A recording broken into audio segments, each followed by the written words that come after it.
Hello mga kaiklabu! Paano nga ba gumawa ng napakadaling maha with langka? Tara, samahan niyo ako.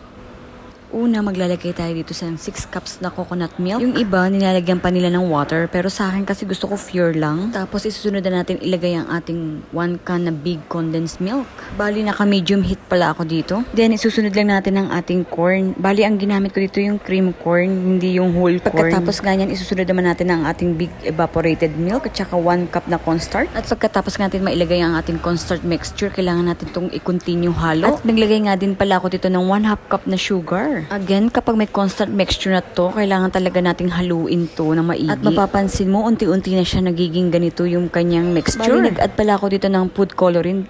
Optional lang naman to, depende na sa inyo kung gusto nyo na may color. Paano nyo mapapansin kung luto ng ating maha? Mapapansin mo naman kapag malapit na siya talaga maluto is parang nagkakaroon siya ng oil. Siguro dahil doon sa coconut milk na ginamit. At saka palapot siya ng palapot. Itong maha na to, maglalagay ako ng fresh langka para medyo masarap yung ating maha. Bali, pang last talaga yung nilalagay ko yung langka para hindi siya, hindi over malamog yung pagkahalo ng ating langka. At dahil malapit na nga siya maluto, maghahanda naman tayo sa may baking pan. Actually, yung baking pan pala, lalagyan lang natin ng coconut oil para hindi dumikit yung ating maha dyan kapag in-slice na natin siya.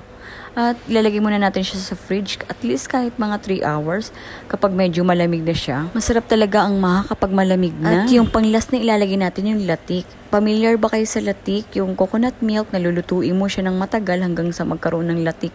Ayun yung optional latik lang naman yan. Kung gusto nyo lang may latik, pwede rin wala. Pero sa akin kasi mas gusto ko yung may latik. Mas masarap kasi yung lasa ng maha kapag may latik. Then after 3 hours, ito na yung ating maha. Syempre, slice na nga natin to. At titikman na rin, syempre. At diba, super dali lang talaga paggawa ng maha. Kaya try nyo na rin gumawa nito. And I'm sure magugustuhan nyo itong recipe na to.